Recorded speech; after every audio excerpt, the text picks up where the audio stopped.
السلام علیکم پیارے دوستوں، آپ سب کو خوش آمدید۔ امید ہے سب احباب صحت اور ایمان کی بہترین حالتوں میں ہوں گے۔ یوم آزادی یا یوم استقلال ہر سال اگست 14 کو پاکستان میں آزادی کے دن کی نسبت سے منایا جاتا ہے۔ یہ وہ دن ہے جب پاکستان 1947 میں انگلستان سے آزاد ہو کر مرز وجود میں آیا۔ اگست 14 کا دن پاکستان میں سرکاری سطح پر قومی تہوار کے طور پر بڑے دھوم دھام سے منایا جاتا ہے۔ پاکستانی عوام اس روز اپنا قومی پرچم فضا میں بلند کرتے ہوئے اپنے قومی مسئلوں کو خراج تحسین پیش کرتے ہیں۔ ملک بھر کی اہم سرکاری عمارات پر چراغاں کیا جاتا ہے۔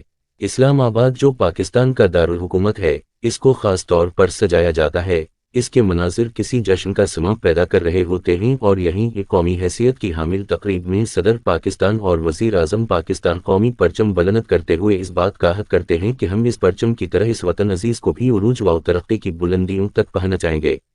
ان تقاریب کے علاوہ نہ صرف صدارتی اور پارلیمانی عمارات پر قومی پرچم لہرایا جاتا ہے بلکہ پورے ملک میں سرکاری اور نیم سرکاری عمارات پر بھی سبز ہلالی پرچم پوری آب و تاب سے بلندی کا نظارہ پیش کر رہا ہوتا ہے۔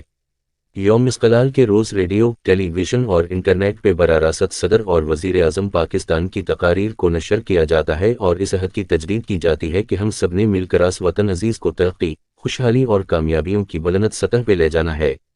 سرکاری طور پر یوم آزادی انتہائی شاندار طریقے سے مناتے ہوئے علیحدہ دار اپنی حکومت کی کامیابیوں اور بہترین حکمت عملیوں کا تذکرہ کرتے ہوئے اپنے عوام سے یہ عہد کرتے ہیں کہ ہم اپنے تن من دھن کی بازی لگا کر بھی اس وطن عزیز کو ترقی کی راہ پر گامزن رکھیں گے اور ہمیشہ اپنے رہنما قائد اعظم محمد علی جناح کے قول، ایمان، اتحاد اور تنظیم کی پاسداری کریں گے۔